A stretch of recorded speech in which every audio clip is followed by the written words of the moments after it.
ನೀವು ಕೈ ಮುಗಿದು ನೀವು ಆಶೀರ್ವಾದ ಮಾಡಿದ್ರಿ. ಇಲ್ಲಿ 3 ಸಾರಿ ನಮ್ಮ ಆಶೀರ್ವಾದಕ್ಕಿಂತ ನಿಮ್ಮ ಭಕ್ತಿ ದೊಡ್ಡದು. ನಮ್ಮ ಯಾರು ಗೊತ್ತು ಕಾಲೇಜ್ ತಂಗಿ, ನಮ್ಮ ಆಶೀರ್ವಾದಕ್ಕಿಂತ ನಿಮ್ಮ ಭಕ್ತಿ ದೊಡ್ಡದು. ಅವ್ರಿಗೆ ಆಶೀರ್ವಾದ ಮಾಡಿದ್ರಿ, ದೇವರಿಗೆ ನಮಸ್ಕಾರ ಮಾಡಿ ಭಕ್ತಿಯಿಂದ ಕೈ ಮುಕ್ಕೊಂಡು ಹೋಗಿದ್ವಿ. 3 ಸಾರಿ ಬಂದಿದ್ವಿ. ಈಗ ಸ್ವಲ್ಪ ಇಂಪ್ರೂವ್ಮೆಂಟ್ ಆಗಿದ್ದಾಳೆ. ಈಗೆಲ್ಲ ಬೆರೀತಾಳೆ, ಮಾತಾಡಿಸ್ತಾಳೆ, ಪ್ರತಿಯೊಂದು ಮಾಡ್ತಾ ಇದ್ದಾಳೆ. ಇವನು ಸ್ವಲ್ಪ ಇಂಪ್ರೂವ್ಮೆಂಟ್.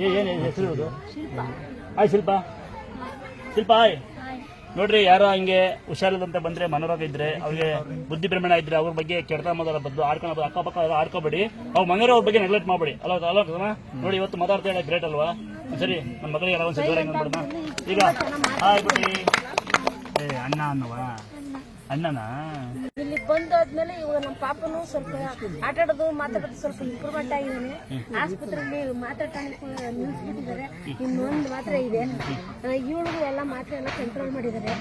ಈಗ ಇವಳು ಇಂಪ್ರೂವ್ಮೆಂಟ್ ಆಗಿದೆ. ಯಾವ ತಮ್ಮದು? ಅವು ಬಂದಿ ಹಳ್ಳಿ. ಏನ್ ಸಂತೋಷ ಕೊಡುತ್ತೆ ಹೇಳ್ದ.